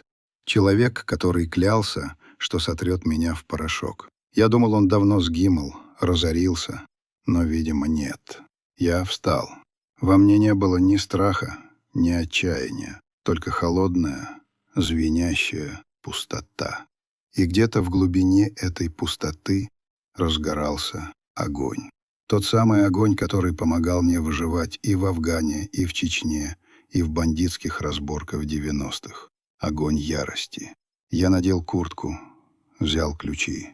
Я шел на улицу. Я шел к дому тети Зины. Я должен был посмотреть ей в глаза. Я должен был узнать правду. И если то, что сказал голос, было правдой, если моя Маша погибла из-за меня, тогда я пойду до конца. И мне было уже все равно, чем это закончится. Моя спокойная жизнь закончилась в тот момент, когда я нашел свою жену холодной в нашей постели. Все, что было после, это уже не жизнь, а эпилог. И я сам напишу финал этого эпилога. Кровью. Я шел по знакомому двору, но все вокруг казалось чужим. Деревья, которые я сажал, лавочки, на которых мы сидели с Машей. Даже воздух был другим, тяжелым, спертым. Я подошел к подъезду, где жила Зинаида, и нажал кнопку домофона. «Кто?» — раздался в динамике ее дребезжащий голос. «Зинаида Петровна, это я, Круглов», — сказал я. Секундное молчание. «Пашенька, а я тебя и не признала по голосу. Заходи». Дверь щелкнула, я вошел в подъезд. Она встретила меня на пороге своей квартиры. Маленькая, сухонькая старушка в застиранном халате. На лице дежурная маска сочувствия. «Проходи, Паша, проходи. Чаю хочешь?» «Я как раз не хочу», — отрезал я и, не разуваясь, прошел в комнату. Сел на стул. Она осталась стоять в дверях, испуганно глядя на меня. «Что-то случилось, Пашенька?» «Случилось», — сказал я, глядя ей прямо в глаза. «Я хочу поговорить с вами. О Маше». Она засуетилась, замахала руками. Ой, горюшко-то какое, до сих пор поверить не могу. Такая женщина была. Такая. Хватит, перебил я. Я не за соболезнованиями пришел. Я хочу знать, о чем вы с ней говорили за пару недель до ее смерти. Да о чем мы говорили? О болячках, о ценах в магазине, о сериалах. О компании «Монолит» вы говорили? Спросил я в упор. Ее лицо изменилось. Маска сочувствия сползла, и под ней я увидел страх. Настоящий, животный страх. «Я не понимаю, о чем ты», — пролепетала она, отводя взгляд. «Все вы понимаете, Зинаида Петровна», — сказал я, и мой голос стал тихим и страшным. «Директора этой компании вы тоже знаете, не так ли? Знаете ведь?» Она молчала, вцепившись пальцами в косяк двери. «Маша что-то узнала, да?» — продолжал я. «Что-то, что касалось меня и моего прошлого. И она пришла к вам, к своей лучшей подруге, за советом. А вы что сделали, Зинаида Петровна? Что вы сделали?» Она подняла на меня глаза, полные слез. «Паша, прости меня», — прошептала она. «Я не хотела. Он заставил меня». «Кто заставил?» — спросил я, хотя уже знал ответ. «Он, директор этот. Он мой племянник. Он узнал, что Маша что-то раскопала про его старые дела, про тот объект, что вы не поделили. Он пришел ко мне, сказал, что если я не помогу ему ее заткнуть, он с моей дочкой что-нибудь сделает». «И вы помогли?» — спросил я, и внутри у меня все похолодело. «Я не знала, что так выйдет», — зарыдала она. Я просто подсыпала ей в чай то, что он мне дал. Он сказал, что это просто сильное снотворное, что она поспит крепко пару дней, а он за это время все уладит. Я не знала, что это яд. Пашенька, я не знала». Я встал. Я смотрел на эту плачущую, трясущуюся женщину и не чувствовал ничего. Ни злости, ни жалости, только пустоту. Она была лишь инструментом, пешкой в чужой игре. Я вышел из ее квартиры, не сказав ни слова. Я шел по улице, и мир вокруг меня расплывался. И так все правда. Машу убили. Убила ее лучшая подруга по наущению моего старого врага. И все из-за меня. Из-за проклятого прошлого, которое я считал похороненным. Но теперь у меня была цель. У меня было имя. И я знал, что делать. В тот же вечер я позвонил сыновьям. «Это снова я», — сказал я Роману. «Мне нужна ваша помощь». «Пап, что опять?» «Я нашел того, кто убил вашу мать», — сказал я. На этот раз они приехали все вместе, на 2 машинах. Они стояли в моей новой, необжитой квартире и смотрели на меня. Я рассказал им все. О звонке, о Зинаиде, о Монолите, о яде. «Этого не может быть», — прошептал Дмитрий. «Это какой-то бред». «Я тоже так думал», — сказал я, пока не увидел глаза этой твари. «И что ты собираешься делать?» — спросил Роман. «То, что должен», — ответил я. «Я отомщу за вашу мать». «Мы пойдем в полицию», — сказал Михаил. «Мы напишем заявление». «И что мы им скажем?» — усмехнулся я. «Что соседка-старушка по наущению своего племянника-бизнесмена отравила нашу мать, потому что 20 лет назад я увел у него выгодный контракт? А доказательства у нас какие? Признание, сделанное под давлением, и анонимный звонок от неизвестного доброжелателя? Нас насмех поднимут. У этого человека везде все схвачено. Нет, мы будем действовать по-другому». Я достал из шкафа старый, запыленный брезентовый рюкзак. Мой армейский сидор. «Что это?» — спросил Дмитрий. «Это правосудие», — сказал я. В 90-е мы с этим человеком говорили на одном языке. Пора вспомнить этот язык. Сыновья смотрели на меня с ужасом. Они видели перед собой не своего старого больного отца. Они видели другого человека. Человека, которого они никогда не знали. Человека с мертвыми глазами и стальной волей. «Папа, не надо», — сказал Михаил. «Не ломай себе жизнь. Моя жизнь сломалась в тот день, когда умерла ваша мать», — ответил я. «А сейчас я просто собираю обломки. Вы можете мне помочь или можете стоять в стороне. Решайте. Но я пойду до конца. Один или с вами». Они переглянулись, и я увидел в их глазах то, чего не видел уже много лет. Решимость. Они были моими сыновьями, моей кровью, моей стаей. «Мы с тобой, бать», — сказал Роман. И я понял, что теперь я не один, и что мой враг, кем бы он ни был, совершил фатальную ошибку. Он думал, что убивает старуху и ломает старика. А на самом деле он разбудил зверя. И не одного, а целую стаю. И охота началась. Кухня погрузилась в тишину. Сыновья смотрели на меня, и я видел в их глазах смесь страха, уважения и растерянности. Они не знали этого человека, который сидел перед ними. Их отец всегда был для них простым строителем, тихим работящим мужиком. Они и понятия не имели о том, через что мне пришлось пройти, прежде чем они появились на свет. «Пап, ты серьезно?» — нарушил тишину Дмитрий. «Какой язык? Какие 90-е? Мы в 21 веке живем. А враги у нас из 20-го», — отрезал я. «И методы у них те же. И говорить с ними надо так, чтобы они поняли. У меня есть план». Я расстелил на столе старую карту города. «Вот здесь», — я ткнул пальцем в промзону на окраине города, находится офис «Монолита». Возглавляет его некто Аслан Магомедович Тагиев. В 90-е его звали просто Аслан. Он тогда пытался подмять под себя все строительные подряды в городе. Человек жестокий, беспринципный. Мы с ним сильно не поделили один объект. Я тогда его, скажем так, убедил уйти из города. Видимо, он вернулся и решил поквитаться. «И ты хочешь просто прийти к нему в офис?» — спросил Михаил. «Не просто прийти», — сказал я.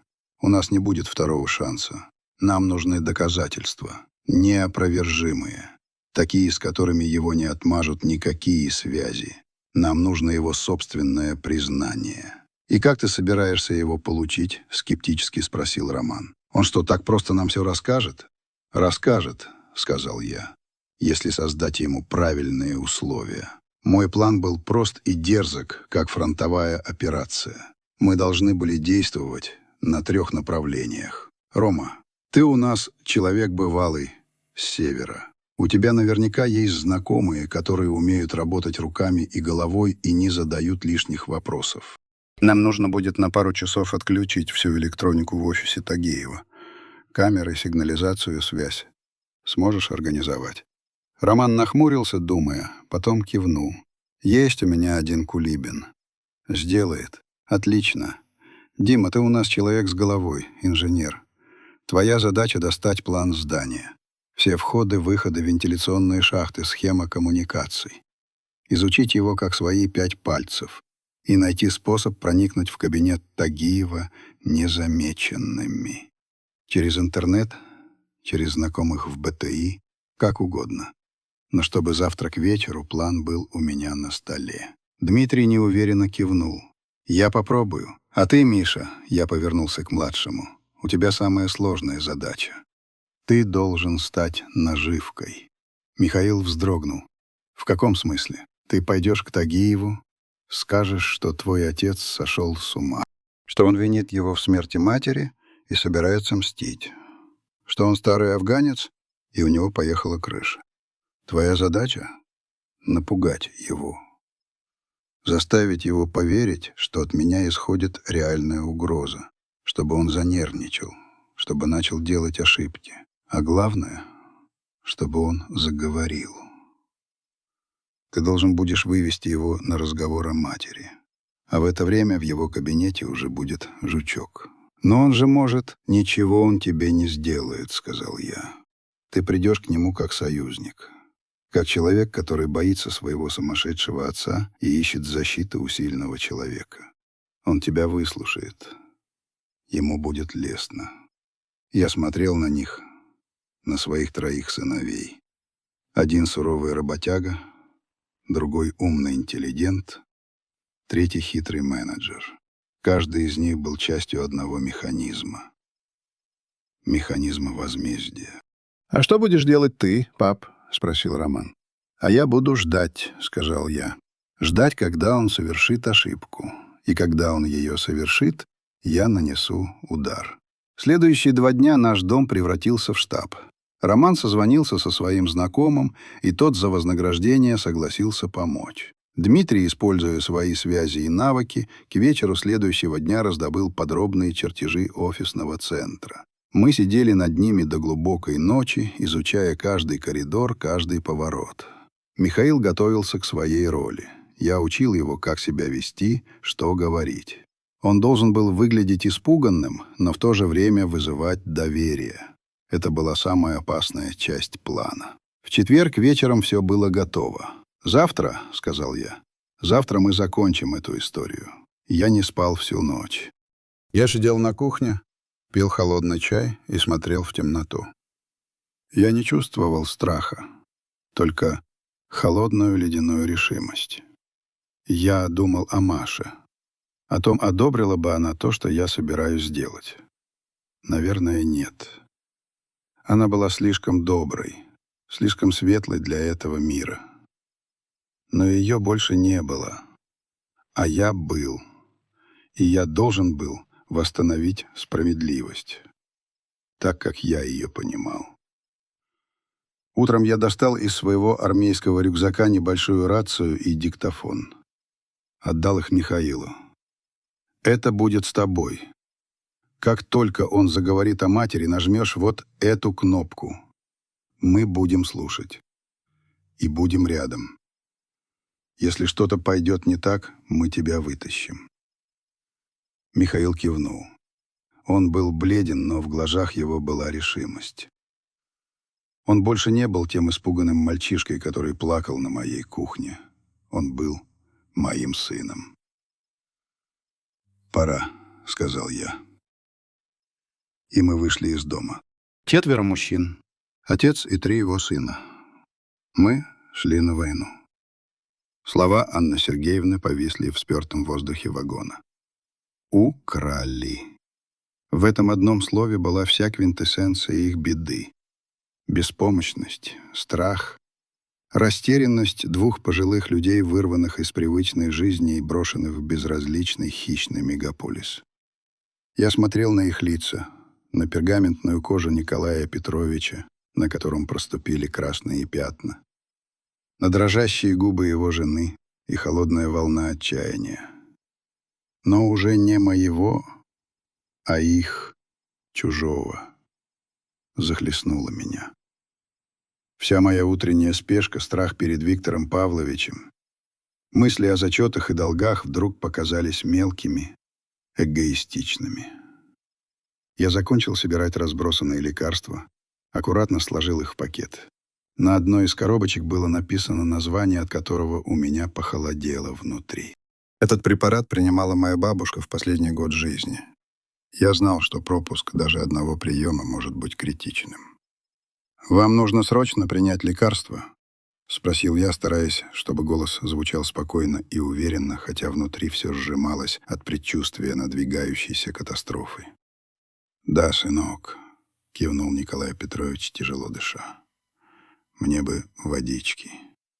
Следующая станция — Москва-Товарная. The next station is Москва-Товарная. Металлический голос диктора прозвучал как приговор. Это была моя станция. Часы на телефоне показывали 6:40. У меня оставалось 20 минут, чтобы добежать до работы. Я мог бы сейчас просто отдать им пакет, сказать что-то ободряющее вроде «держитесь» и выскочить из вагона. Мог бы. Но я смотрел на трясущиеся руки старика, на полные мольбы глаза его жены и понимал, что не смогу. Не смогу уйти, оставив их здесь одних, зная, что через пару часов буду пробивать на кассе молоко и хлеб, А этот человек, возможно, будет лежать где-нибудь на вокзальной скамейке, борясь за каждый вдох. Образ бабушки, ее беспомощный взгляд, который я видел в больнице, встал перед глазами так ярко, словно это было вчера. Я проехал свою станцию. Поезд, издав скрежет, остановился на Казанском вокзале. Поток людей подхватил нас и вынес на перрон. Здесь, в огромном гулком пространстве вокзала, растерянность стариков стала еще более очевидной. Они жались друг к другу, как двое детей, потерявшихся в лесу. «Так, не волнуйтесь». Я взял на себя роль командира, потому что кто-то должен был. «Сейчас мы все решим. Посидите здесь, я куплю воды». Я подвел их к одной из немногих свободных скамеек, а сам метнулся к ближайшему ларьку. Бутылка воды и 2 горячих пирожка с картошкой обошлись мне в 300 рублей. Почти все наличные, что были у меня в кармане. Когда я вернулся, Николай Петрович уже тяжело дышал, прикрыв глаза. Анна Сергеевна гладила его по руке, что-то шепча ему беззвучно. Он с жадностью выпил лекарство, запив его водой. Я протянул им пирожки. «Спасибо, милый», — прошептала Анна Сергеевна, и в ее глазах блеснули слезы. «Дай Бог тебе здоровья. У нас сын, Станислав. Он должен был нас встретить, но мы приехали раньше. Хотели сюрприз сделать. Вот сделали». Телефон в кармане завибрировал. На экране высветилось Света. Я отошел на пару шагов, чувствуя, как сердце ухнуло вниз. «Дим, ты где?» Голос Светы был встревоженным. «Виктор Палыч рвет и мечет. Сказал, еще 5 минут, и он оформляет акт об отсутствии на рабочем месте. Свет, я на Казанском тут. Проблема у людей, я не могу их бросить». «Дим, ты с ума сошел? Какая проблема? Тебя уволят к чертовой матери. Ты же знаешь, он только и ждет повода». «Знаю», — ответил я глухо. «Скажи ему, что я задерживаюсь». Я повесил трубку, понимая, что это конец. Акт об отсутствии — это прямой путь к увольнению по статье. Воздух вдруг стал плотным, дышать стало трудно. Паника начала подступать к горлу. Кирилл, учеба, квартира. Цепочка последствий разворачивалась в сознании с ужасающей скоростью. Я вернулся к старикам. «Нам нужно как-то связаться с вашим сыном». «Станислав. Фамилия Волков. Станислав Игоревич Волков. У него своя фирма, что-то с перевозками связано. Волков Логистик, кажется. Я попытался найти что-то в телефоне, но мой старенький смартфон едва ловил сеть в массивных стенах вокзала. Поиск не давал ничего конкретного. Десятки компаний со схожими названиями, сотни Волковых в социальных сетях. Без точного номера или адреса это было все равно, что искать иголку в стоге сена. «Пойдемте в полицию», — предложил я, хотя сам не верил в успех. В линейном отделе на нас посмотрел уставший лейтенант с потухшим взглядом. Он выслушал сбивчивый рассказ Анны Сергеевны, зевнул и протянул бланк. «Пишите заявление о краже. Поиском людей мы не занимаемся. Можете обратиться в справочную службу вокзала». Справочная служба оказалась окошком, за которым сидела женщина с таким выражением лица, будто ее работа — объяснять идиотам, что они идиоты. Номеров телефонов частных лиц мы не даем. Адреса компаний тоже. Ищите в интернете. Круг замкнулся. Мы снова оказались у той же скамейке. Николай Петрович заметно побледнел. Усталость брала свое. Анна Сергеевна смотрела на меня с надеждой, и этот взгляд был для меня тяжелее гранитной плиты. Я был их единственной соломинкой. «Есть идея», — сказал я, стараясь звучать бодрее, чем чувствовал себя на самом деле. «Недалеко отсюда есть интернет-кафе. Там точно будет хороший интернет. Мы найдем адрес его офиса. На последние деньги с карты я поймал такси. Старенький Логан пах бензином и елочкой-освежителем.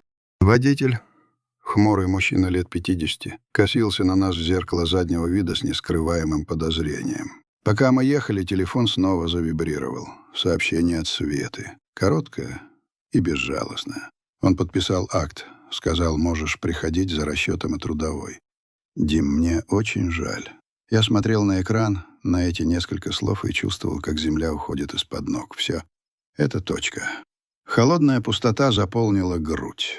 Я больше не работник продукт-маркета. Я безработный. Идиот, который променял стабильность, какой бы жалкой она ни была, на помощь двум незнакомым старикам. Горькая обида смешалась с отчаянием. «Сынок, с тобой все в порядке?» — тихо спросила Анна Сергеевна, заметив, как изменилось мое лицо. Я заставил себя улыбнуться. Самая фальшивая улыбка в моей жизни. «Все в порядке, Анна Сергеевна. Просто сообщение по работе, не волнуйтесь». Интернет-кафе оказалось полуподвальным помещением с тусклым светом и запахом пыли. За 10 минут за компьютером, который я оплатил мелочью, найденной в карманах, мне наконец-то улыбнулась удача. По запросу Волков «Логистик Москва» выскочил сайт компании с адресом головного офиса. Бизнес-центр «Северная башня» в районе Марьиной рощи. Я распечатал карту и адрес на принтере. «Вот», — я протянул листок Анне Сергеевне, — «это здесь. Теперь вы сможете доехать». Она взяла бумажку дрожащими руками, и ее лицо озарилось облегчением. «Дима». Она впервые назвала меня по имени. Мы никогда этого не забудем. Как нам тебя отблагодарить? В этот момент я чувствовал себя абсолютно выжатым. Все, чего мне хотелось, это добраться до дома, запереться, и чтобы меня никто не трогал. Но я посмотрел на них, таких уязвимых, таких чужих в этом городе, и понял, что не могу просто отдать им бумажку и отправить в никуда. Они снова потеряются. Или наткнутся на очередных доброжелателей. Я вышел на улицу и снова поднял руку, чтобы поймать такси. «Я отвезу вас», — сказал я твердо, открывая приложение такси на телефоне. Поездка до Марьиной рощи стоила около 700 рублей. На моей карте оставалась последняя 1000, неприкосновенный запас до зарплаты, который теперь не будет. Я нажал кнопку «Заказать». «Дима, не нужно», — запротестовала Анна Сергеевна. «Ты и так потратил на нас все деньги. Мы сами». «Никаких сами», — отрезал я мягко, но не терпящим возражений тоном. «Я должен быть уверен, что с вами все будет хорошо». Мы сели в машину. Пока мы ехали по шумным улицам Москвы, я молча смотрел в окно. В голове была абсолютная пустота. Ни страха, ни сожаления. Только глухая, звенящая усталость. Бизнес-центр «Северная башня» оказался сияющим стеклянным небоскребом, символом той самой другой, успешной жизни, которая существовала параллельно моей. Я довел их до вращающихся дверей, ведущих в холл с мраморным полом. «Ну вот, мы на месте», — сказал я. «Здесь, на ресепшене, вам помогут». Анна Сергеевна вдруг крепко обняла меня. «Ты наш ангел-хранитель, Дима», — прошептала она мне на ухо. «Запиши нам свой номер телефона и адрес. Стас, он обязательно должен тебя поблагодарить». Я не хотел ничего этого. Мне было неловко. Но она смотрела на меня так, что отказать было невозможно. Я нацарапал свой номер и адрес на обратной стороне распечатанной карты. «Спасибо, сынок». Николай Петрович пожал мне руку. Его ладонь была сухой и теплой. «Не знаю, что бы мы без тебя делали». Они скрылись за стеклянными дверями. А я остался один на улице, под холодным ноябрьским небом, без работы и с последними рублями на карте.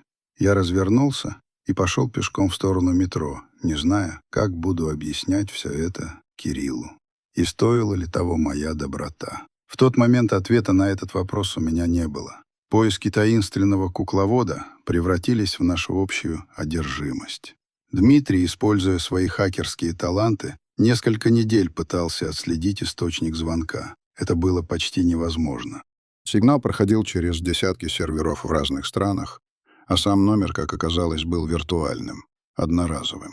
Роман, используя свои связи в криминальном и околокриминальном мире, пытался навести справки. Кто мог быть заинтересован в падении Тагиева? Кто мог знать столько подробностей о нашей семье? Но все молчали. Никто ничего не знал. Я же просто ждал.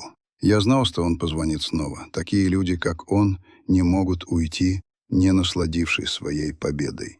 Им нужно увидеть результат своих трудов.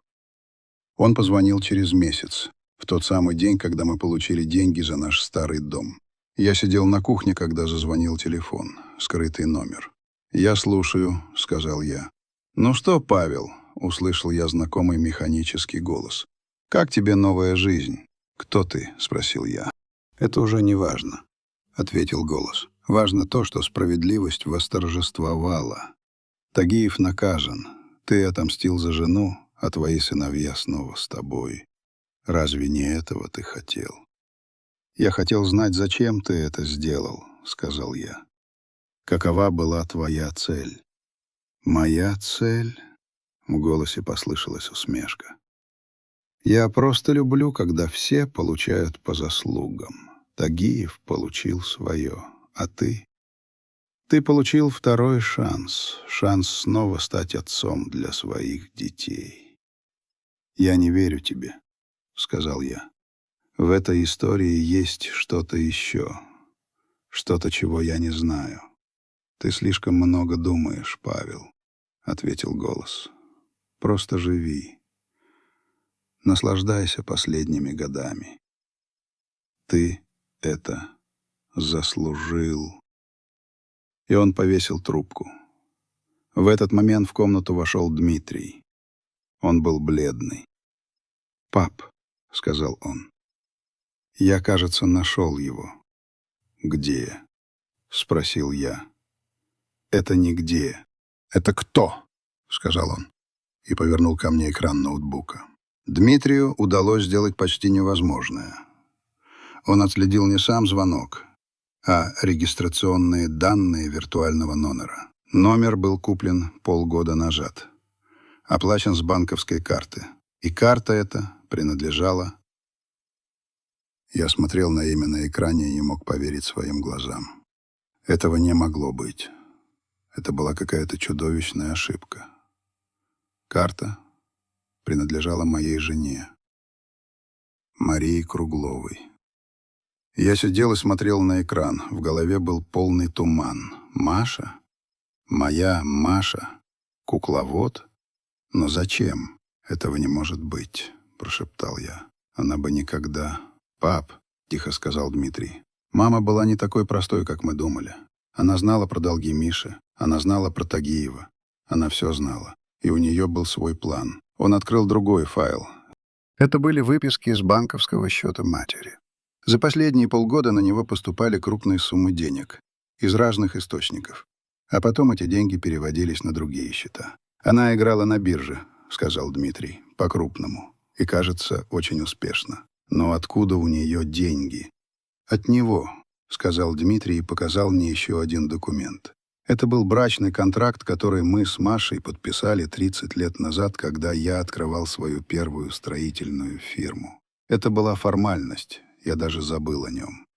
По этому контракту, в случае развода или моей смерти, ей отходила половина всего моего состояния. «Но мы же не разводились», — сказал я. «Нет», — ответил Дмитрий. «Но она, видимо, решила взять свою долю авансом.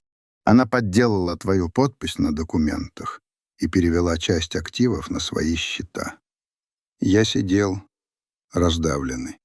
Моя Маша, моя тихая, любящая Маша, оказалась расчетливой, холодной интриганкой. Она украла у меня деньги. Она манипулировала мной и нашими сыновьями. Но зачем? И тут я все понял.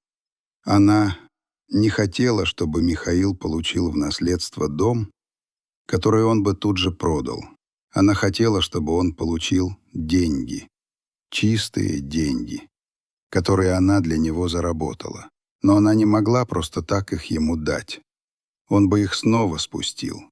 Ему нужен был урок, жестокий урок, и она его устроила. Она знала, что я, узнав правду о Тагиеве, не остановлюсь. Она знала, что я пойду до конца. Она использовала меня, мою любовь к ней, мою ярость как оружие, чтобы уничтожить Тагиева, чтобы спасти Михаила и чтобы преподать ему урок, который он запомнит на всю жизнь. А таинственный голос — это была программа, синтезатор речи. Она записала все сообщения заранее. Она все спланировала, каждый шаг, каждое слово. Она вела эту партию из-за могилы. «Но ее смерть?» — прошептал я. «Зинаида же призналась. А ты уверен, что она сказала правду?» — спросил Дмитрий. «Уверен, что Тагиев ее заставил, а не кто-то другой. Кто-то, кто пообещал ей, например, погасить ипотеку ее дочери». Я вспомнил заплаканное лицо Зинаиды. Ее страх. Это был страх не перед Тагиевым. Это был страх перед ней, перед Машей. Она все просчитала, даже свою смерть. Она знала, что у нее больное сердце, знала, что стресс из-за проблем Михаила может ее убить. И она использовала и это. Она превратила свою смерть в спусковой крючок для своего чудовищного плана. Она умерла, чтобы запустить цепь событий, которые должны были привести к тому финалу, который она задумала. Я сидел на кухне в своей новой чужой квартире. Мои сыновья были рядом. Семья была снова вместе. Михаил был спасен. Враг был наказан. План Марии сработал. Безупречно. Но я сидел и плакал. Я плакал не о той светлой, любящей женщине, которую, как мне казалось, я потерял полгода назад. Я плакал о той незнакомой, страшной и гениальной женщине, с которой я прожил 50 лет, и которую я так и не узнал. Мой телефон зазвонил. Скрытый номер. Я поднес трубку к уху. «Ну что, Павел?» — услышал я в последний раз безжизненный механический голос. «Теперь ты все знаешь. Игра окончена». И в трубке раздались короткие гудки. Я сидел на кухне и смотрел в одну точку. Гудки в телефонной трубке давно стихли, но я все еще слышал их в своей голове. Ровные, безразличные. Конец связи. Конец игры. Сыновья молчали. Они все слышали. Дмитрий опустил крышку ноутбука, словно закрывая крышку гроба. Роман вышел на балкон и закурил, глядя в темное ноябрьское небо. Михаил сидел, съежившись на стуле, и смотрел на меня. В его глазах больше не было страха, только безмерная, всепоглощающая вина. Он понял, что стал не просто пешкой. Он был тем самым камнем, который его мать бросила, чтобы вызвать лавину. Вся наша жизнь, все 50 лет пронеслись у меня перед глазами. Наши встречи, наша скромная свадьба, рождение детей, строительство дома. Все это казалось мне простым и понятным. История простого человека, который любил свою жену, растил сыновей и строил свой дом.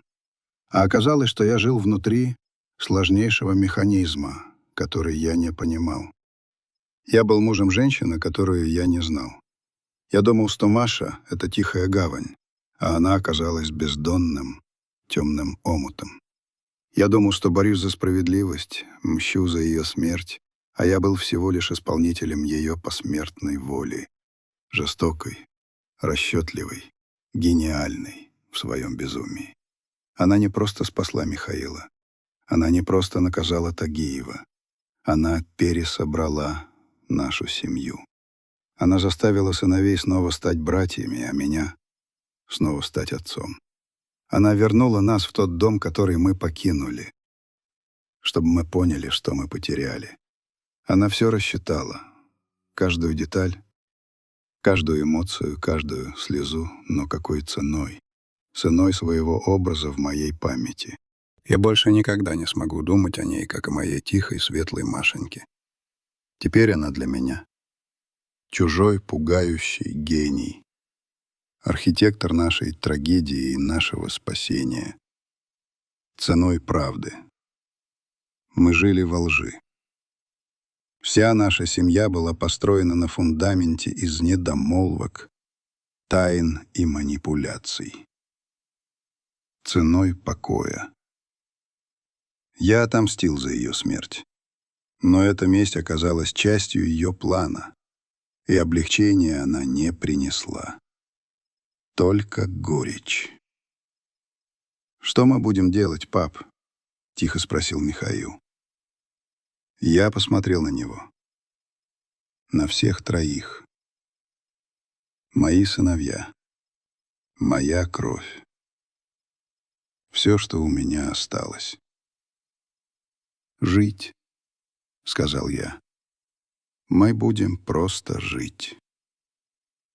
В этом и заключался ее последний, самый страшный урок. Она не просто наказала виновных и спасла невиновных. Она лишила нас иллюзий.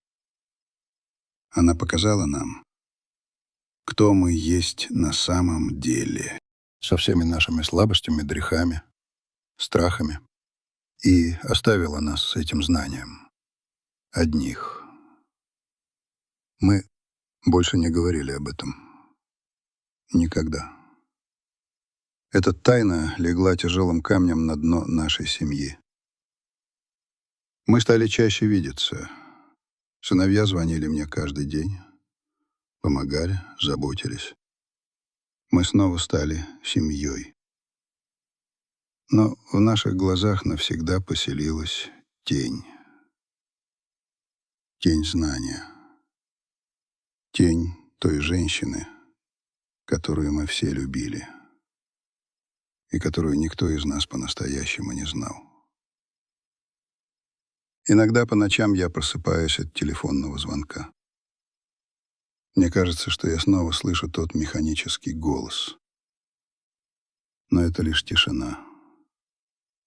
Тишина в моей пустой квартире. Тишина в моей душе. Я не знаю, была ли она права. Я не знаю, можно ли построить счастье на такой страшной лжи. Но я знаю одно. Она любила нас. Так, как умела. Жестоко, эгоистично, безжалостно. Но она любила. И эта любовь оказалась сильнее смерти. Сильнее правды, сильнее всего. И с этим знанием мне предстояло прожить остаток моих дней. В тишине. Вспоминая женщину с улыбкой ангела и сердцем демона. Мою Машу. Мою жену. Моего кукловода. Мое проклятие и мое спасение.